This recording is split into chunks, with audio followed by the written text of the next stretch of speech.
All right, what's good, everybody? Welcome back to Chopping It Up with P. Scott. I'm Prescott Kelly. Today is Tuesday, July 4th. Happy 4th of July, everybody. Hope you're being safe out there and you guys have a good extended weekend if you got one. And if you're working today, raise a glass to you. I got my whiskey neat just to keep you guys entertained. All right, so Damian Lillard finally goes public with wanting to be traded. It's about Dame time. Dillon Brooks got a bag. Houston Rockets are on the come up. Kyrie Irving goes back to Dallas. And which NFL individual stats will be broken first out of 3 that we'll bring up a little bit later on. So, like we said, you guys can find the podcast on Apple Podcasts, Google Podcasts, Spotify, and now Amazon Music as well. We're trying to be a little bit more interactive with the live stuff. So you can also follow us on YouTube, Chopping Up with P. Scott. Exact same spelling, all that good noise. So, the topic at hand.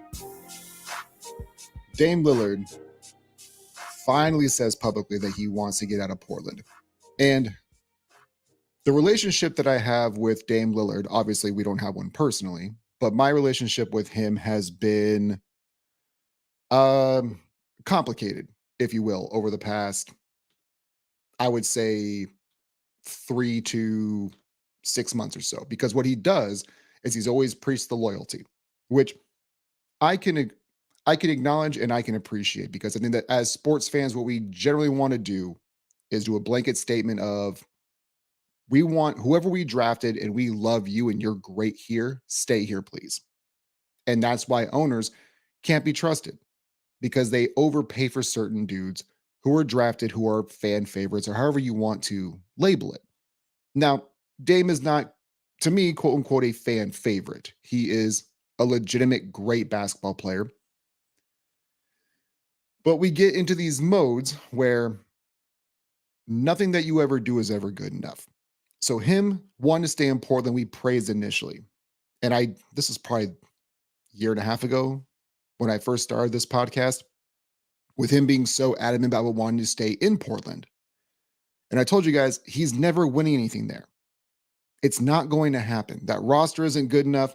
They've had some pretty good teams since he's been there, but they've failed him. They have failed him completely. So him wanting to stay in Portland, I can both acknowledge, appreciate, and also criticize, because at the very end of his career, we are not going to think of him as a Portland Trailblazer. We will remember him as one of the guys, top 75. And we don't usually, it was kind of wild to me that he was even regarded as a top 75 player to begin with, as early on as we anointed him that. But for him to switch the gears all of a sudden, say, no, I don't want to be in Portland anymore, raises, it's not so much a red flag for me, but it does always come back to what was most important. I've ridiculed him beforehand. I think that you only want to be known as the loyalty guy.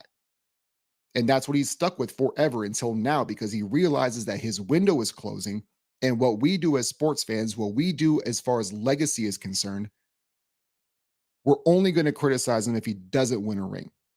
So with him putting his name on it finally, that he wants to go to Miami, Tyler Hero basically washing his social media accounts of his interactions with the Miami Heat leads you to believe that now this has momentum. This isn't just, I don't put a whole lot of stock in social media accounts and what we see, because Dillon Brooks signed a 4-year, $80 million deal, and everybody thought he would never even play again. So this is why I don't put a whole lot of stock in what's reported through social media or just media in general, because nothing's ever done until it's done. But with all of this kind of coming together between Tyler Hero, between Dame actually making it public, this leads you to believe that this trade is going to happen. It's just a matter of time. Portland doesn't have to trade him, obviously. Just because you request a trade doesn't mean that it's going to get done. Just because he wants to go to Miami doesn't mean that it's going to happen to Miami. But the thing about Miami, when it comes to their trade evaluations, they've been really loyal to certain dudes, and they've missed out on guys like James Harden because they didn't want to trade Duncan Robinson. Year and a half ago, I told you guys that's the dumbest move you could have made. Not because I believe that much in James Harden, but you believe that much in Duncan Robinson? Tyler Hero, same thing. I don't know what his ceiling is, but being a sixth man, or if Tyler Hero is your third best player, that's a problem. And he's the third best player on Miami. And for you to not want to trade him to get a guy like James Harden or make some other blockbuster deal, to me was pretty short sighted when it came to Pat Riley. But now, with everything that's going on, this seems like it's a fairly done deal. But to get back to Dame for the moment, he had to do this.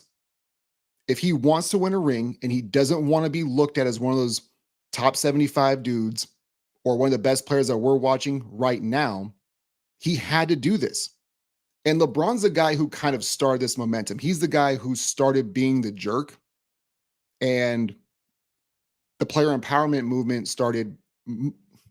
It's not just because of him. I don't want to do that. I don't want to be that hyperbolic and that prisoner of the moment. But this did kind of start this trend.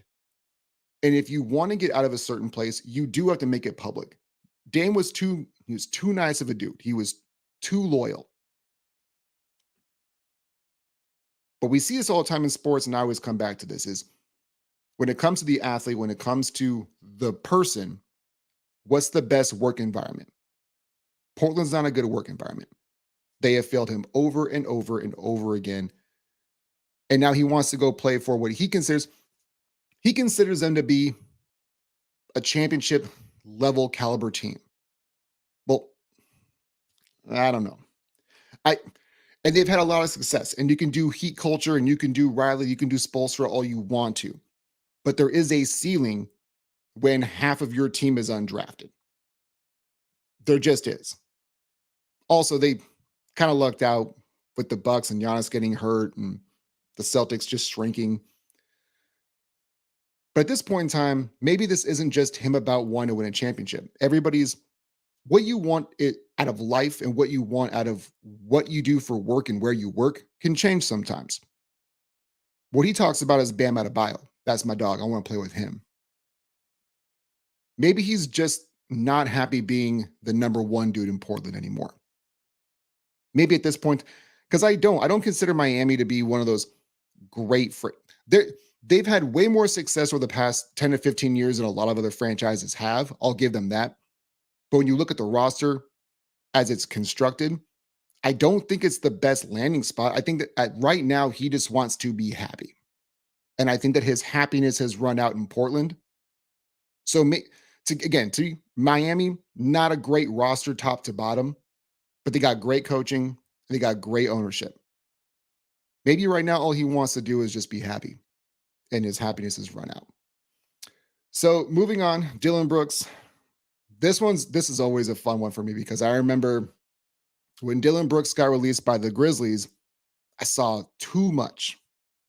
He'll never play again. And I said, guys, can we just cool our jets for a moment? The guy's going to get another gig. There's at least 15 to 18 dudes who make $20 million a year, who, if you look at them on paper, you go, that guy is making that much money. And when we go back and look at Dillon Brooks and the Memphis Grizzlies in its entirety, before the season started, NBA fans were super stoked about the Grizzlies. It was they're young, they're athletic, they play defense. This is the new age of the NBA. And I've said it before, and I'll say it again. The Memphis Grizzlies, from ownership down to coaching, failed them. It's a very young team. Most of these teams are, because you can be 18, 19 and play in the league. They aren't equipped to be able to handle this. And the Grizzlies failed them. So what they did is they let Dillon Brooks go and go, hey, you know what? He's already taken the bullet for us. He's been the meat shield. We'll let him go. He goes to Houston. Signs a 4-year, $80 million deal. You need somebody to play defense in this league. You need somebody to be able to lock up the next best defender, right? Or the next best offensive threat. What Houston's doing right now, to me, is it's very smart. Dillon Brooks, before all of his shenanigans happened, we liked him. We thought he was one of those gritty, grimy guys that you have to have in a locker room. We basically thought he was young, discounted Draymond Green. But then when you start talking and you can't back it up, this is where all of these things start to snowball and we get to this point where you get released. But they used him as the meat shield. But he goes to Houston. They sign him and Fred VanVleet, which I think are two really good signings for them. One, VanVleet's the adult. He is the adult in that locker room now. And what they're doing, sign those two guys to long-term, not even long-term, 3 and 4 year deals. But what they're doing is giving the money up front to hopefully win right now with that super young core because they are young. Houston is young.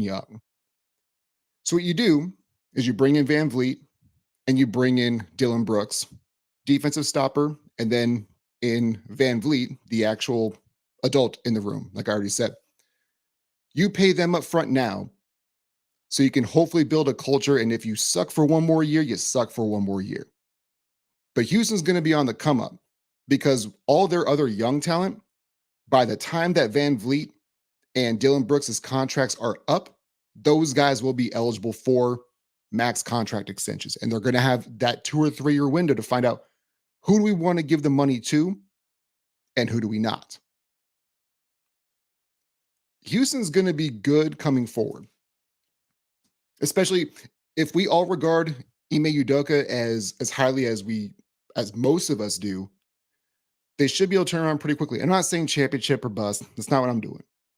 But if you give them about 2 or 3 year window, that team should be in the playoffs and maybe even the second round. Just watch for it. All right. So what we'll do is after these messages, we'll be right back.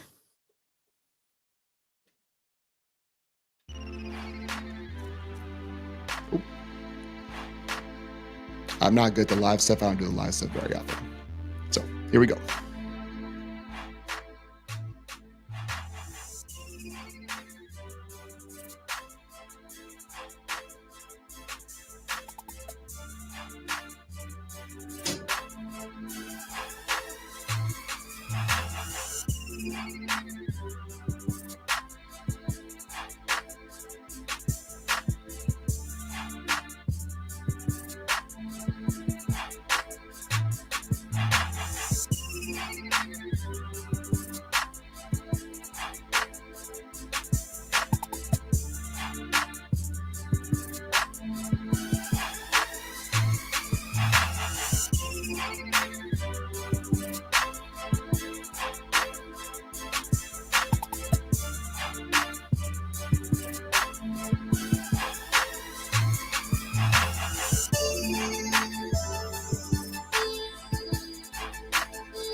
All right, so we talked some hoops. We're back. I always cite my sources when I get new information or where I get new topics. So big shout out to my dude, LaShawn Brown. He shared this from Home of Sports and Entertainment. So if you guys are on Facebook, that's the social media platform that I largely stay on. So you can follow both of those guys for more content as well. But he had shared something that I thought was interesting. It says, place in order which of these records will be broken first. Adrian Peterson with his 296 rushing yards, Derek Thomas with 7 sacks, or Flipper Anderson with the 336 receiving yards. He put it as Flip, AP, DT, as far as the order that those could potentially be broken. Sorry, I ran up here. Shouldn't have ran up there. That I had to catch my breath.